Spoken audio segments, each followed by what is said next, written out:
On today's show, Australia has the same emissions testing problem that they do in Europe. Tesla just made its cars more autonomous, and how the Dodge Demon only breathes cold air. All that and more coming right up on Autoline Daily.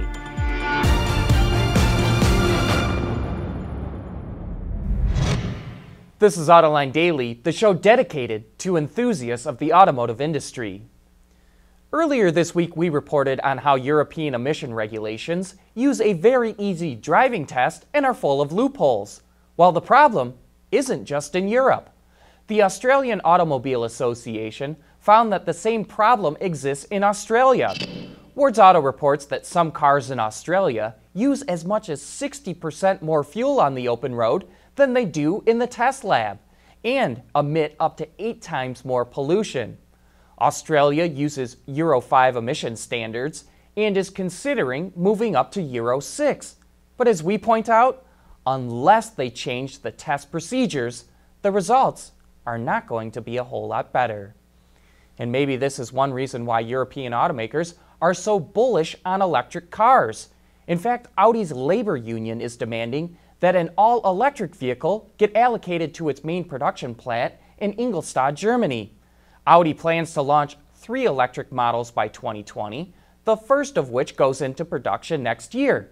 But that vehicle will be built in Brussels, another smaller plant in Germany that makes the A6, A7, and A8 will start making EVs in 2020.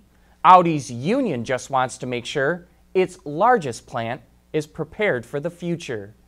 And to show you how bullish European automakers are about EVs, Mercedes is moving its production plans up by 3 years.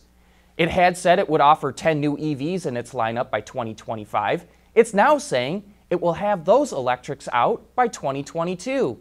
It seems as though pressure from Tesla and fuel and emission regulations are weighing heavily on the automaker. Still to come, Tesla makes its cars more autonomous. Autoline Daily is brought to you by Bridgestone Tires, your journey, our passion. Dow Automotive Systems, advanced materials that deliver better results. And by Lear, a global leader in automotive seating and electrical systems. Tesla just released the latest update for its vehicles, and more autopilot features are coming back online. The speed limit for auto steer is increased to 80 miles per hour, but the system has to calibrate itself before it can be used over 55 mph. That takes a few days of driving on well-marked highways. So it seems that Tesla's vehicles are capable of some mild learning, which is kind of cool. Auto lane change does exactly what its name implies. When auto steer is activated and you use the turn signal, the car will change lanes by itself. Customers will also notice a few improvements to their giant touchscreens as well. Last year, automakers in the U.S. recalled over 53 million cars and trucks, which is a record high for the 3rd year in a row.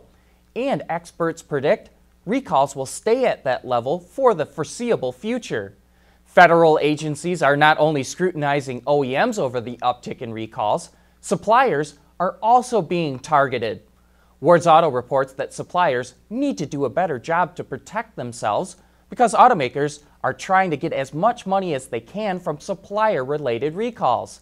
Neil Steinkamp, a managing director at the global corporate consultancy Stout Risius Ross, suggests that when suppliers receive a defect notice from an automaker, they need to identify the employees involved and lock down all communication on the subject.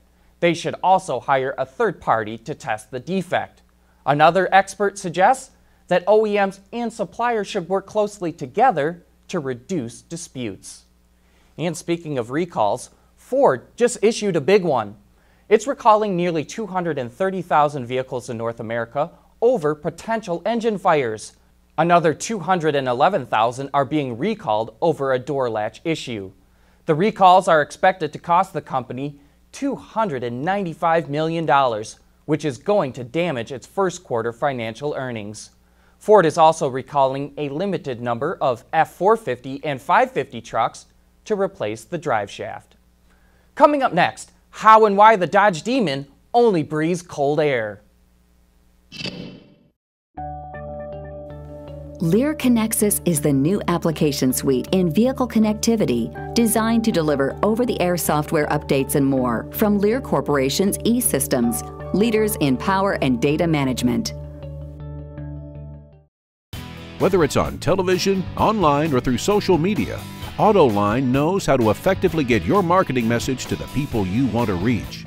Contact Stacy Eman today. Anyone who knows anything about piston engines knows that they love breathing in cold air. The denser the air, the more power you get. That's one of the ways how Dodge is maximizing the power with the Demon, its upcoming street-legal drag car. To get temperatures down when the car is in drag mode, the air conditioning system is diverted to the intercooler. That drops the air-charged temperature up to 45 degrees Fahrenheit. And remember, this car has a gigantic hood scoop. Even when the car is not in drag mode, the incoming air temperature is 30 degrees cooler than it would be with a Hellcat. Put it all together, and the total reduction in temperature is about 75 degrees. And with that, we wrap up today's report. Thanks for watching. Please join us again tomorrow.